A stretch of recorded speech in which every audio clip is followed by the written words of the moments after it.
जय हिंद दोस्तों, नमस्कार। आज की करंट अफेयर की क्लास में आपका स्वागत है। उम्मीद करता हूँ आप बहुत अच्छे होंगे और अपनी तैयारी को बेहतर कर रहे होंगे। तो कैसे हैं आप लोग, कैसी चल रही है आपकी तैयारी?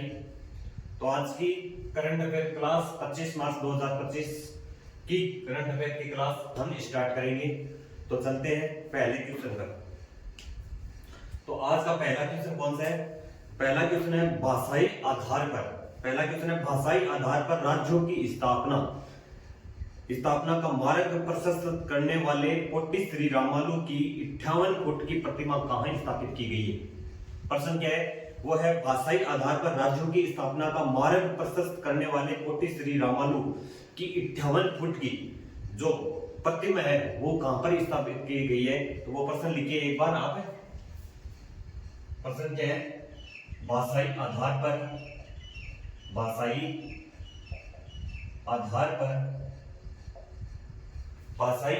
पर राज्यों की स्थापना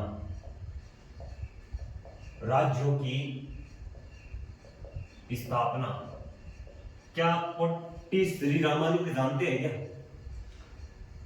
राज्यों की स्थापना का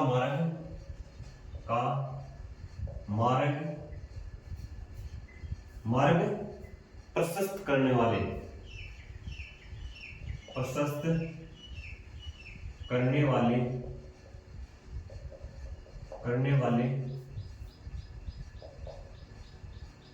पोट्टी श्री रामालू की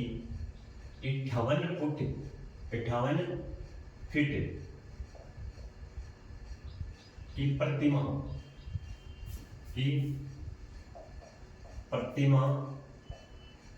58 फुट की प्रतिमा कहां स्थापित होगी? प्रश्न ये है, कहां स्थापित होगी? तो इनकी कहां स्थापित होगी? वो होगी हमारा जो आंध्र प्रदेश है। यानी इन्होंने जो 1953 के अंदर भाषाई के आधार पर इन्होंने क्या किया था, यानी भाषाई आधार पर यानी राज्य का गठन करने के लिए इन्होंने क्या किया था? इन्होंने क्या था कि मतलब अनशन किया था। कितने फुट? यानी इन्होंने क्या किया था? 58 दिन उन्होंने क्या किया था, यानी बिना खाए बिना पिए इन्होंने क्या किया था? अनशन किया था। इसलिए इनकी 58 दिन के बाद में इनकी क्या हो जाती है? मृत्यु हो जाती है। इसलिए क्या क्या होता है कि पूरा आंध्र प्रदेश इनकी मौत पर क्या हो जाता है? भड़क जाता है। इसलिए इनकी क्या की अभी जो 58 फीट क्यों रखा है? 58 फीट की यानी उनकी 58 दिन पर इनकी क्या हो गई थी? मृत्यु हो गई। इसलिए इनकी 58 फीट की प्रतिमा कहां स्थापित होगी? वो होगी अमरावती। अमरावती कहां पर पड़ती है? आंध्र प्रदेश। अमरावती आंध्र प्रदेश। प्रश्न ध्यान में रखना, बहुत मोस्ट इंपोर्टेंट प्रश्न है, मोस्ट इंपोर्टेंट। ठीक है, क्या है?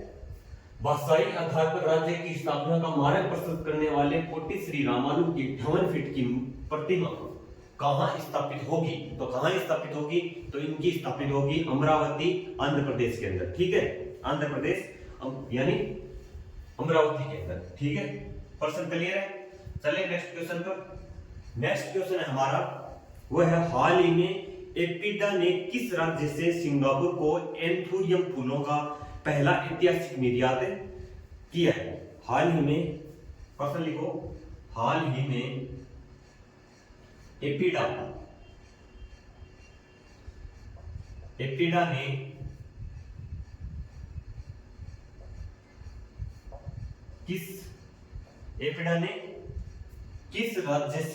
किस राज्य से भारत के कौन सा राज्य है? किस राज्य से सिंगापुर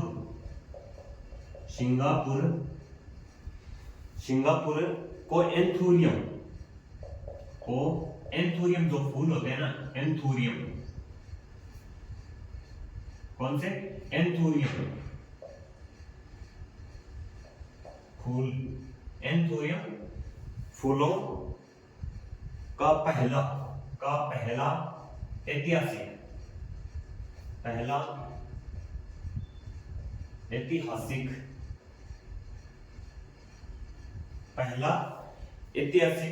निर्यात किए। प्रश्न ये है, निर्यात किया है। तो किस राज्य के साथ में किया निर्यात? हुआ किया है मिजोरम के साथ, मिजोरम। यानी मिजोरम का कौन सा एंथोरियम फूल जो क्या किया है, उसी के साथ में निर्यात किए, एंथोरियम फूलों का पहला ऐतिहासिक निर्यात किए। ठीक है, आयात और निर्यात आप समझते हो। निर्यात का मतलब है यानी किसी देश के साथ, यानी कोई भी जो माल है वो कोई भी माल है, कोई भी वस्तु है, उस वस्तु का क्या करना, एक देश से दूसरे देश के अंदर भेजना, वो तो है निर्यात। और आयात कहलाता है यानी किसी दूसरे देश से यानी अपने देश के अंदर यानी कोई वस्तु को मंगवाना, वो क्या कहलाता है, आयात कहलाता है। ठीक है, तो इस क्या है, हाल ही में एपीडा ने किस राज्य से सिंगापुर को एंथोरियम फूलों का पहला ऐतिहासिक निर्यात किया? भारत का कौन सा जो एपीडा है ना, एपीडा, इसने क्या किया है, यानी हमारे मिजोरम से सिंगापुर को एंथोरियम फूलों का क्या किया, निर्यात किया, यानी एंथोरियम फूलों का वहां पर क्या किया, सिंगापुर को भेजा गया। ठीक है, याद रखना मिजोरम। 3 नंबर क्वेश्चन क्या होगा? 3 नंबर क्वेश्चन है हमारा, हाल ही में SPFI इंडियन टूर 2025 में पहला एकल खिताब किसने जीता है? ठीक है, हाल ही में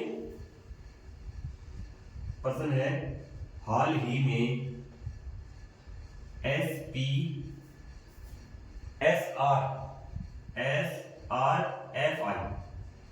कौन सा, SRFI, ठीक है, Indian tour 2025, Indian tour 2025, Indian tour 2025 में महिला एकल का खिताब किसने जीता है? महिला एकल का खिताब किसने जीता है?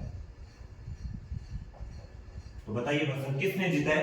कौन सा? हाल ही में SRFI इंडियन टूर 2025 में महिला एकल का खिताब किसने जीता है? तो वो किसने जीता है? अनाहत सिंह ने। किसने जीता है? अनाहत सिंह, ठीक है, अनाहत सिंह ने जीता है। कौन सा? एकल महिला का, यानी कौन सा, SRFI इंडियन टूर 2025 में महिला एकल का खिताब किसने जीता है? तो वो जीता है अनाहत सिन्हा ने। अगर मैं ये पूछ लूं कि पुरुष एकल का खिताब किसने जीता है? पुरुष एकल का अगर खिताब किसने जीता है, तो अगर मैं आपको पूछ लूं यानी पुरुष एकल का खिताब किसने जीता है, किसने, इसी प्रश्न के अंदर, क्योंकि अगर महिला एकल का खिताब अगर पूछा जा सकता है तो प्रश्न के अंदर, तो पुरुष एकल का खिताब का प्रश्न क्यों नहीं पूछा जा सकता? वो किसने जीता है? वो वीर चोटानी। कौन? वीर चोटानी, उसने क्या किया है? वो हमारा SRFI इंडियन टूर 2025 का खिताब किसने जीता? पुरुष एकल के अंदर वीर चोटानी। ठीक है, क्लियर प्रश्न। आगे चलते 4 नंबर क्वेश्चन का।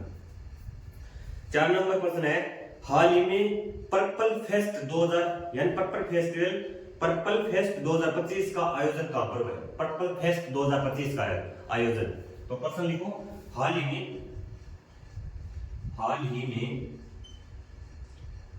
पर्पल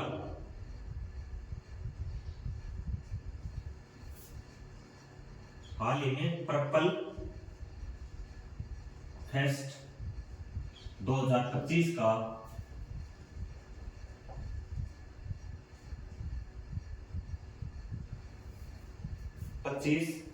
आयोजन कहां पर हुआ? 2025 का आयोजन कहां पर हुआ? आयोजन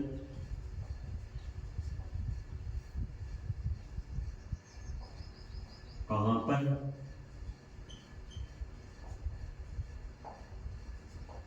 ठीक है, तो ये किसने कहां पर हुआ है? ये हुआ है नई दिल्ली के अंदर। ठीक है, नई दिल्ली। हमें सिर्फ क्या मिलना चाहिए? कंटेंट मिलना चाहिए, बस। आपको डेली करंट अफेयर की क्लास मिलेगी, कोई भी पर्सन पीछे नहीं रहेगा। करंट अफेयर की यानी एक भी पर्सन बाहर से अगर पूछ ले तो आपको कभी भी कह देना कि ये पर्सन आपकी क्लास से नहीं आया। ठीक है। हाँ कोई अगर सब यानी ऐसा कोई पर्सन हो सकता है, लेकिन 90% ऐसी बात है कि आपकी क्लास के अंदर से ही पर्सन पूछा जाएगा, यानी कोई भी पर्सन मैं पीछे नहीं छोड़ूंगा। 10%, 10-11% हर रोज होते हैं, उनके अंदर से ही पर्सन आपको किसी भी एग्जाम के लिए आप क्लास ले सकते हो और पर्सन बाहर से नहीं पड़ेगा। ठीक है, मोस्ट इंपोर्टेंट पर्सन है। ठीक है,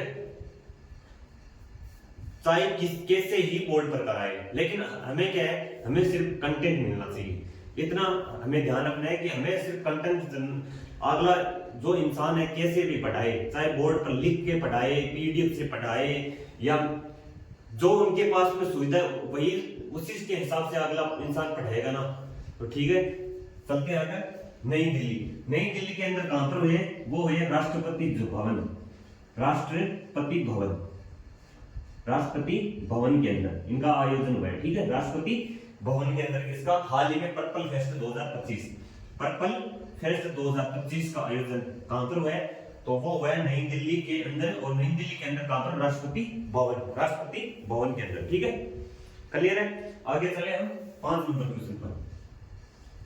तो 5 नंबर क्वेश्चन है, हाल ही में अंग्रेजी भाषा श्रेणी के अंदर, किसके अंदर, अंग्रेजी भाषा श्रेणी के अंदर साहित्य अकादमी अनुवाद पुरस्कार 2025-24 के लिए किससे चुना गया है, तो किसे चुना गया, प्रश्न लिखो।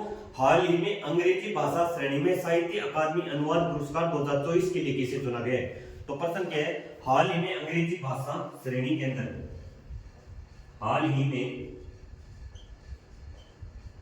अंग्रेजी भाषा किसके अंदर, अंग्रेजी भाषा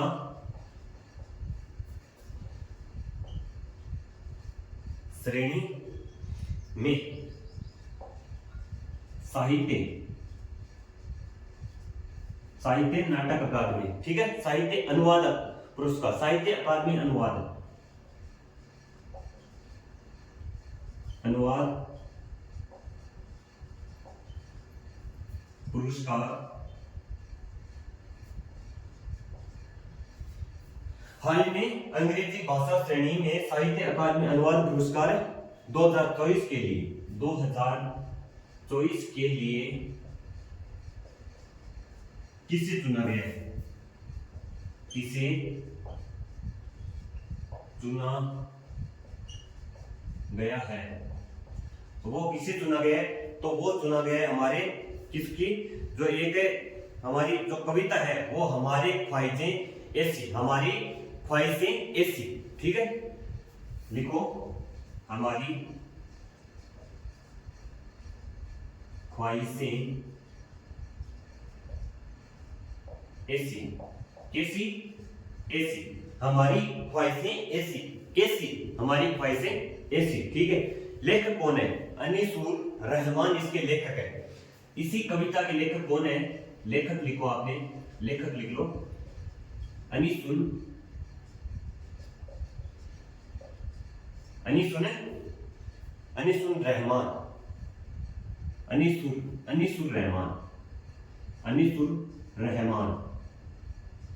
ठीक है, ये इनके लेखक है, किसके, हमारी ख्वाहिशें ऐसी। इसको क्या मिला, साहित्य अकादमी अनुवाद पुरस्कार के लिए चुना गया। कौन सी पुस्तक को चुना गया, वो चुना गया हमारी ख्वाहिशें ऐसी। ठीक है, हमारी ख्वाहिशें ऐसी, इसके लेखक है अनीसुर रहमान। कौन है लेखक, अनीसुर रहमान। ठीक है, इनामी राशि इसके अंदर कितनी दी जाती है, इनामी राशि दी जाती है 50,000। इनामी राशि कितनी दी जाती है, वो दी जाती है 50,000। ठीक है, 50 के का मतलब 50,000। ठीक है, लिख लो 50,000। ठीक है, कितनी राशि दी जाती है, 50,000 राशि इसके अंदर दी जाती है। हाल ही में अंग्रेजी भाषा श्रेणी में साहित्य अकादमी अनुवाद पुरस्कार 2024 के लिए किसे चुना गया, तो वो चुना गया लेखक है अनीसुर रहमान। उनकी पुस्तक कौन सी है, हमारी ख्वाहिशें ऐसी, इस पुस्तक को चुना गया। ठीक है, प्रश्न एक बार हम सभी का रिवीजन कर लेते हैं। भाषाई आधार पर राज्य की स्थापना का मार्ग प्रशस्त करने वाले पोटी श्री रामालू की 58 फीट की, कितनी, 58 फीट की प्रतिमा का अनावरण कहां किया गया, कितने फीट की है, वो है 58 फीट की। ठीक है, किनकी, पोटी श्री रामालू, पोटी श्री रामालू की प्रतिमा कहां पर है, इस तरह की अमरावती के अंदर। ठीक है, कहां पर, अमरावती। अमरावती कहां पर है? आंध्र प्रदेश के अंदर। हाल ही में, 2 नंबर क्वेश्चन है, हाल ही में एपिडा ने किस राज्य से सिंगापुर को एंथोरियम फूलों का पहला ऐतिहासिक निर्यात किया है? किस राज्य के साथ? मिजोरम के साथ, यानी मिजोरम से। हाल ही में SRFI इंडियन टूर 2025 में महिला एकल का खिताब किसने जीता है? तो वो किसने जीता है? अनहंत श्रीनाली, ठीक है। और पुरुष एकल का खिताब किसने जीता है? वो वीर चोटानी को, ठीक है। प्रश्न 4 नंबर है, हाल ही में पर्पल फेस्ट 2025 का आयोजन कहां पर हुआ है? तो वो कहां पर हुआ है? नई दिल्ली के अंदर। पर्पल फेस्ट 2025, याद रखना, पर्पल फेस्ट 2025 का आयोजन कहां पर हुआ? नई दिल्ली के अंदर। और कहां पर हुआ? नई दिल्ली के अंदर, राष्ट्रपति भवन, ठीक है। ज्यादातर क्या क्वेश्चन पूछा जाएगा? कहां पर हुआ है? नई दिल्ली के अंदर। आपको ये नहीं पूछा जाएगा, लेकिन हम ध्यान रखना कहां पर हुआ है, वो हुआ है राष्ट्रपति भवन, नई दिल्ली। 5 नंबर क्वेश्चन क्या है?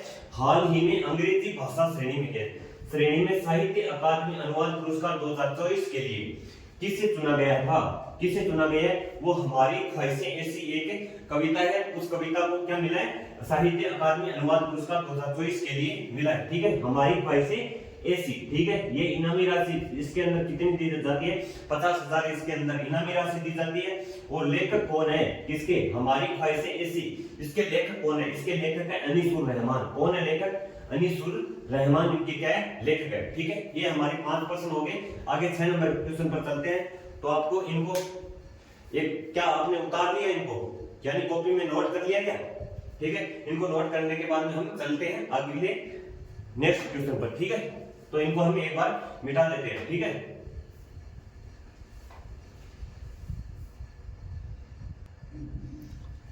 तो 6 नंबर क्वेश्चन पर। 6 नंबर क्वेश्चन क्या है? हाल ही में, प्रश्न लिखो, हाल ही में 6 रोग दिवस, कौन सा रोग? 6 रोग दिवस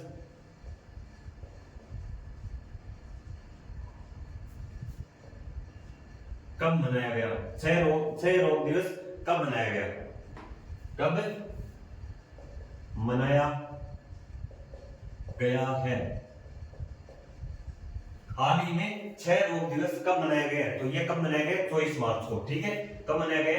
24 मार्च को, ठीक है। याद रखना कब मनाया गया? 24 मार्च को, ठीक है। हाल ही में 6 रोग दिवस कब मनाया गया? वो 24 मार्च को। थीम लिख लो, पीछे वाली ही थीम इस बार है। कौन सी थीम? जो पीछे थीम थी ना, वही थीम। कौन सा? हाँ हम टीबी को समाप्त कर सकते हैं। हाँ हम टीबी को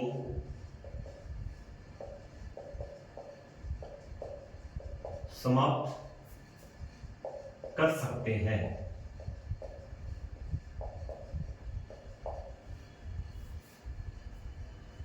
पर क्या है? हाँ हम टीबी को समाप्त कर सकते हैं।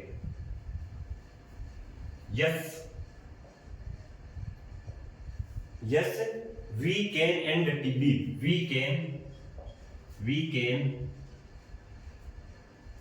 And TB. We can end TB.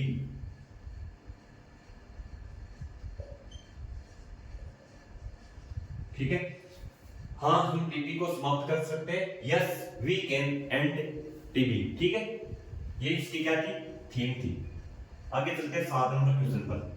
7 number प्रश्न है हमारा, हाल ही में किस राज्य के मलमुपंधा बांध के पास 110 से ज्यादा मेगालिथिक संरचनाओं की खोज हुई है? तो कहां पर? हाल ही में किस राज्य की?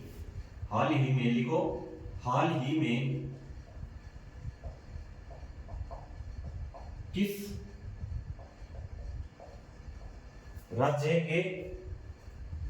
राज्य के मलमपुझा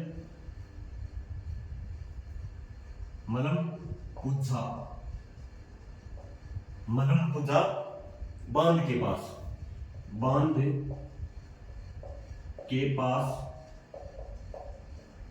110 से ज्यादा मेगालिथिक 110 से ज्यादा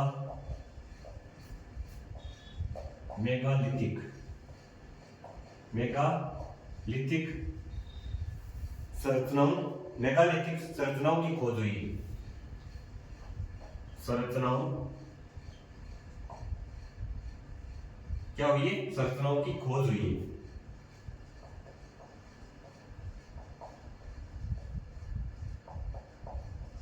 ठीक है, कहां पर हुई है? हाल ही में किस राज्य के मलमपुंजा बांध के पास 110 से ज्यादा मेगालिथिक संरचनाओं की खोज हुई है। तो ये कहां पर हुई है? तो ये हुई है कहां पर? हम जो केरल है ना, वहीं केरल पर, केरल में। कहां पर? केरल, याद रखना, केरल। हाल ही में किस राज्य के मलमपुंजा बांध के पास 110 से ज्यादा मेगालिथिक संरचनाओं की खोज हुई? तो कहां पर हुई है? वो केरल के अंदर। 8 नंबर के प्रश्न पर चलो। 8 नंबर प्रश्न है, 8 नंबर प्रश्न है हमारा, हाल ही में जो सर्रा जाफरानी को किस देश का प्रधानमंत्री नियुक्त किए? मोस्ट इंपोर्टेंट प्रश्न।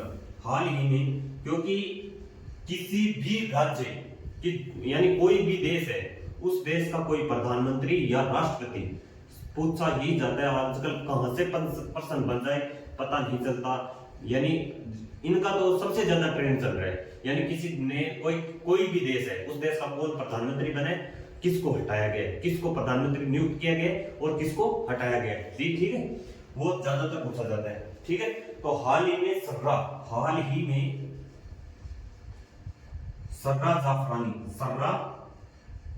जाफरानी जो सर्रा जाफरानी है, ये किस देश की नई प्रधानमंत्री नियुक्त हुई है? ठीक है, ये प्रश्न है। सर्रा जाफरानी को किस देश की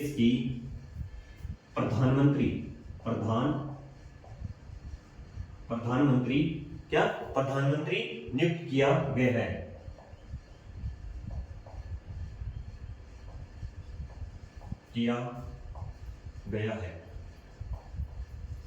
तो ये किस देश की? ये जो ट्यूनीशिया है ना, ट्यूनीशिया, कौन सा देश है? ट्यूनीशिया।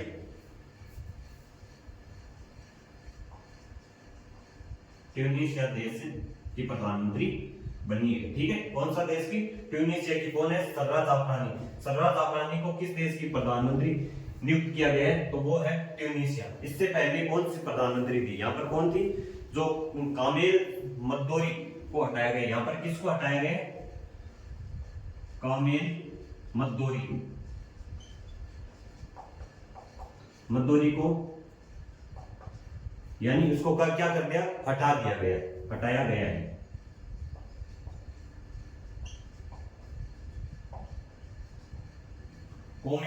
कौन सी? कामिल मद्दोरी को क्या किया गया है? हटाया गया है, क्योंकि यहाँ की जो इकोनॉमिक थी वो लड़खड़ाने लगी और बढ़ती प्रवासियों की बढ़ती जनसंख्या, यानी प्रवासियों की बढ़ती संख्या के कारण इनको क्या किया? इस प्रधानमंत्री को, कामिल मद्दोरी को क्या कर दिया? यहाँ से हटा दिया गया। तो लिखो, उद्देश्य क्या है? किसके कारण हटाया गया? लड़खड़ाती इकोनॉमी, लड़खड़ाती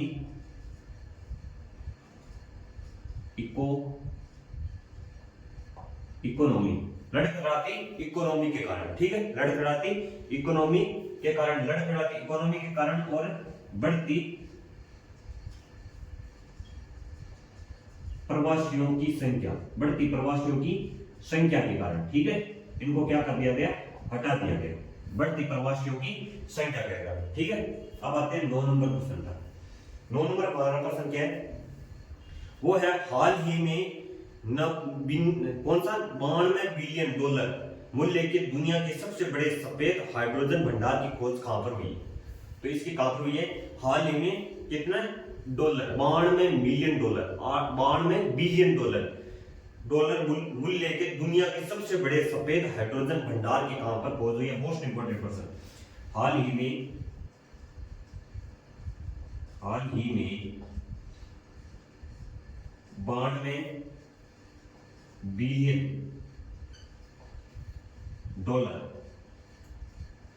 कितने? $92 बिलियन मूल्य के दुनिया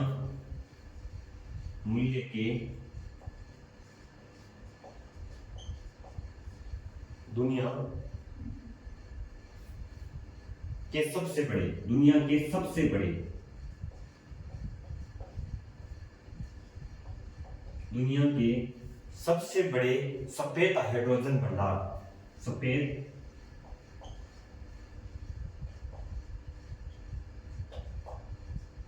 हाइड्रोजन भंडार, हाइड्रोजन भंडार की खोज खोज कहां हुई है?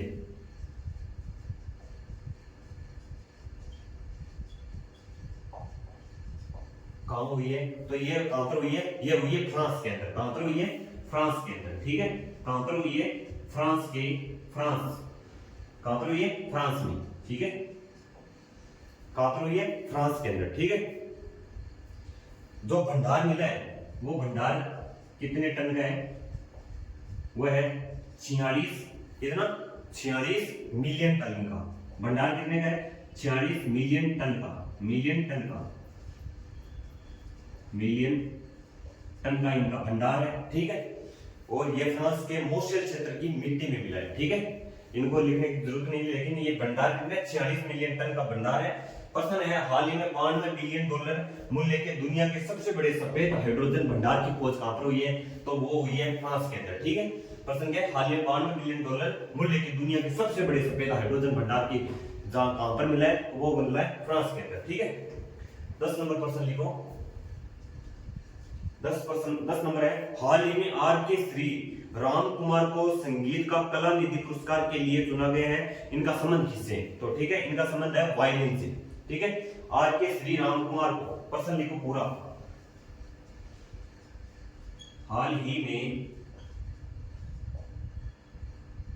कौन? R.K. श्री राम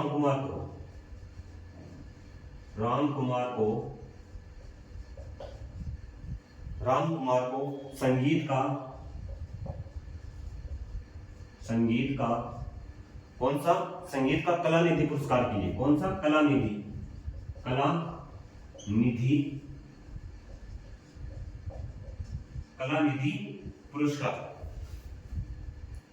पुरस्कार के लिए।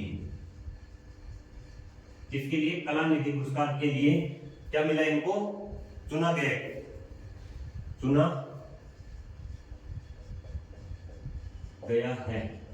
इनका संबंध किससे है? ठीक है, इनका संबंध किससे है? तो इनका संबंध है वायलिन से। इनका संबंध किससे? तो याद रखना किससे है? तो वो है वायलिन से। ठीक है, प्रश्न पूरा दिख रहा होगा, वायलिन। ठीक है, इनका संबंध किससे है? वायलिन से। प्रश्न क्या है? हाल ही में R.K. श्री राम कुमार को संगीत का कला निधि पुरस्कार के लिए चुना गया। इनका संबंध किनसे है? तो इनका संबंध है वायलिन से। याद रखना किनसे संबंध है? वायलिन से। ठीक है, इनका संबंध किससे है? वायलिन से। ठीक है, एक प्रश्न और है, वो भी लिखा देता हूं। वो प्रश्न कौन सा है? वो है IMF के अनुसार भारत 2025 में जापान और 2027 में जर्मनी को पछाड़कर बनेगा दुनिया की तीसरी सबसे बड़ी अर्थव्यवस्था। ये प्रश्न याद रखना, IMF के अनुसार। किसके अनुसार? IMF के अनुसार किसके अनुसार? IMF के अनुसार भारत 2025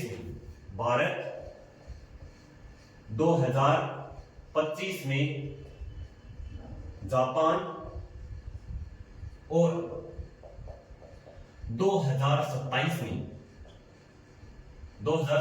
में जर्मनी को, किसको? जर्मनी को।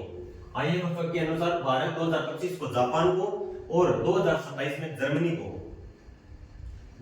को पछाड़कर बनेगा दुनिया की तीसरी सबसे बड़ी अर्थव्यवस्था। जर्मनी को पछाड़कर बनेगा दुनिया की तीसरी सबसे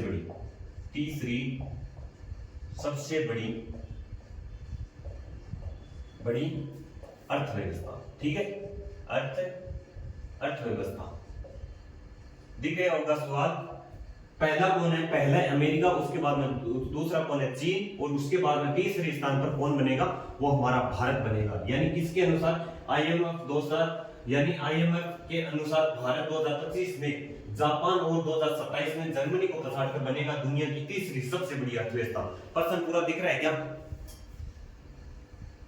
एक सेकंड, अब शायद दिख गया होगा। पर्सन आप एक बार फिर देख लो।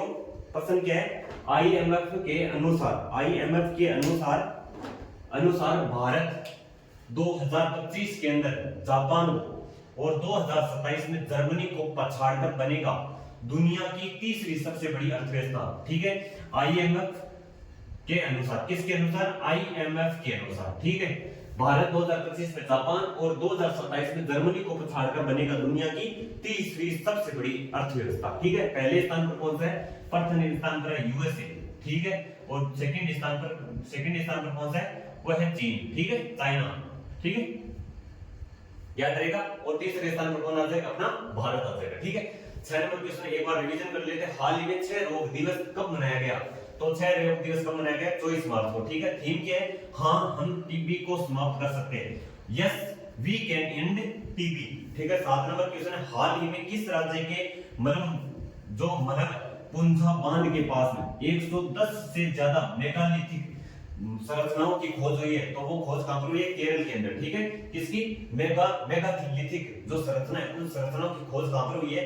केरल के अंदर। किसकी खोज? मेगालिथिक किसकी?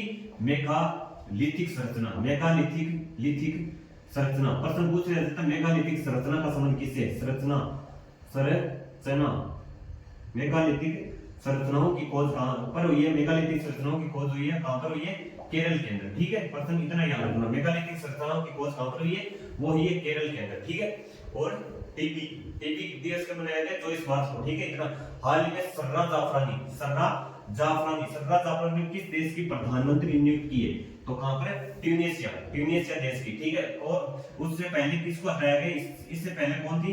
कामेल जो मद्दोरी, इसको क्या कर दिया? हटा दिया गया, क्योंकि इसके कारण क्या हो गया? लड़खड़ाती इकोनॉमी के कारण और बढ़ती प्रवासियों की संख्या। ठीक है, ये इनका कारण था, इसलिए इनको हटा दिया गया। ट्यूनीशिया की प्रधानमंत्री कौन बनी है? सर्रा जाफरानी। याद रखना, सर्रा जाफरानी। ठीक है, हाल ही में कौन सा? 92 बिलियन डॉलर मूल्य के दुनिया के सबसे बड़े सफेद हाइड्रोजन भंडार की खोज कहां पर हुई है? तो हुई है फ्रांस के अंदर। कौन से? दुनिया के सबसे बड़े सफेद हाइड्रोजन भंडार, सबसे बड़े हाइड्रोजन भंडार की खोज कहां पर हुई है?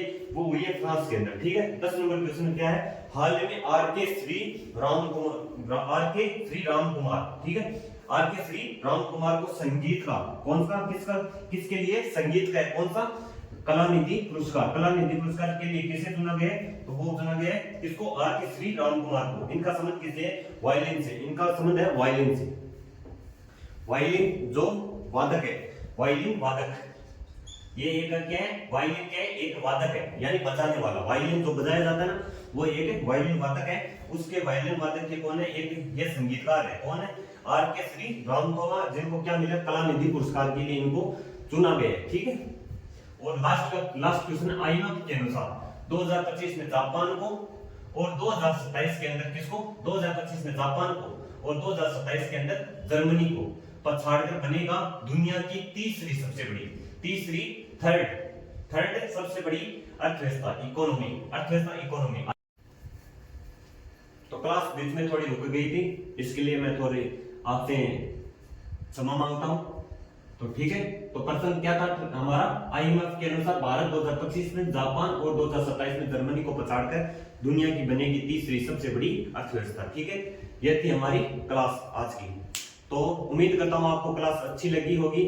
तो अगर आपको क्लास अगर आपके लिए फायदेमंद है तो प्लीज चैनल को सब्सक्राइब करना और शेयर ज्यादा से ज्यादा करना। ठीक है, और यह क्लास रोज कंटिन्यू होती है। प्लीज इस क्लास से रोज जुड़ना ना भूलें, आपके लिए बड़ी फायदेमंद होगी। किसी भी एग्जाम के लिए पहली बात तो आप इस क्लास को ले सकते हैं, और उसके बाद में हम क्लास लगाते हैं स्टैटिक जीके की। उसके बाद मैं ही 3 क्लास करवाता हूँ। उसके बाद में हिस्ट्री की क्लास, क्योंकि इन्हीं क्लासों से आपको यानी एसएससी का कोई किसी भी एग्जाम के लिए जहां पर स्टैटिक जीके या हिस्ट्री और जहां पर हमारी करंट अफेयर पूछी जाती है उनके लिए आप ले सकते हैं। ठीक है, तो प्लीज इतना बता दीजिए आपको क्लास कैसी लगी। अगर क्लास आपको अच्छी लगे तो प्लीज चैनल को सब्सक्राइब करना और ज्यादा से ज्यादा शेयर करना, और क्लास से रोज आप जुड़ना ना भूलें, क्योंकि एक ही क्लास के अंदर मेरा मोटिव है एक ही क्लास के अंदर रिवीजन करवा देना। ठीक है, तो फिर मिलते हैं नेक्स्ट क्लास में, तब तक के लिए जय हिंद, जय भारत, थैंक यू।